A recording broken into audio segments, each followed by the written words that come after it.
Today I want to talk about Axie Infinity, but I really want to start off this video with saying I don't play video games. Historically, I haven't cared much about crypto, but this has caught my attention because we've now got a game where we got people in their 70s, moms, you name it. They're now playing a video game that's really simple to play, and they're actually earning a living, and it's having a real impact on their lives. So for those of you who are unaware, we've got a lot of staff in the Philippines, and in particular, my producer Chris keeps saying to me, "Steve, when are you going to do a video covering Axie Infinity?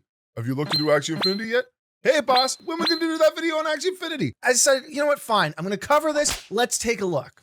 But before I do, you know the drill, please smash that like button, or if you haven't yet, please subscribe and ring that notification bell so we keep making more of these insane videos. So Axie Infinity is a growing universe of games and systems that use Pokemon like characters called Axies. The characters, land, and accessories can be sold as NFTs, and the game itself is a hybrid of card-based battle system and turn-based combat. So to play this game, first off, a user is going to need a phone or a desktop computer or laptop with internet access. Next, they're going to need 3 Axies. They can either get these Axies by going into a crypto exchange, purchasing ethereum, and then going into the marketplace and purchasing 3 Axies, or conversely, they can get into a scholarship program, which we'll get into later. Players then are going to use tokens called SLPs for Smooth Love Potion,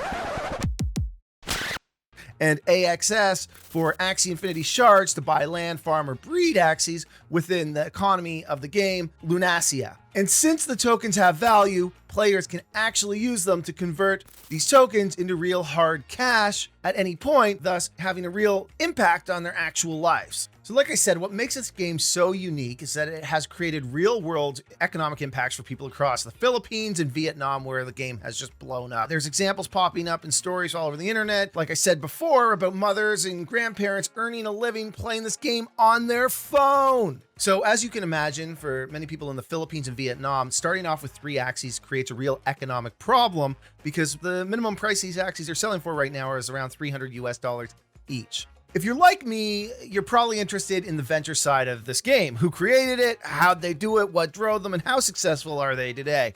So the game was founded by a man named Trung Nguyen. He previously worked as the CTO for a platform called Lozy, a social network for food bloggers, which at one point reached as many as 8 million users. So in 2017, Nguyen started playing a game called CryptoKitties and was fascinated by the economy that formed the game. He realized he could make a blockchain-based game just like this of his own, combining elements of the advanced genetic system found in CryptoKitties with the competitive gameplay of the Pokemon series. The beta version of Axie Infinity was released in mid-2018 and was a massive hit, to the point that revenue from pre-orders of Axies was enough to give the developers a full year's cash runway. The most expensive Axie to date sold when Flying Falcon purchased the digital estate of 9 adjacent Genesis blocks for 888 Ethereum, or around $1.5 million US.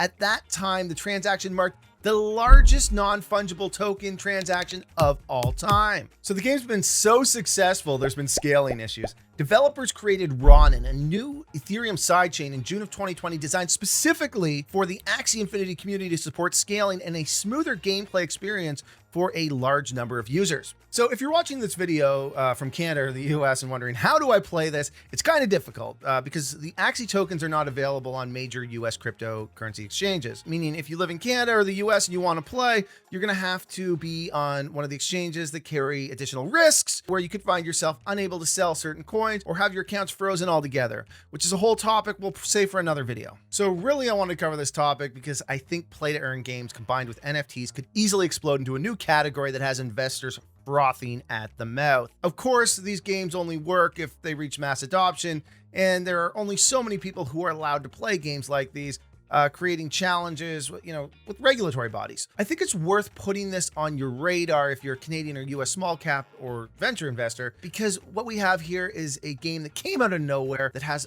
a massive user base. And quite frankly, if I were to value this company today that owns this game, I'd have to assume that they'd have well over $1 billion valuation. All right, guys, please smash that like button, subscribe, and hit that notification bell so we feel the love. Keep making more of these videos for all of you degenerate gamblers who love small cap stocks as much as I do.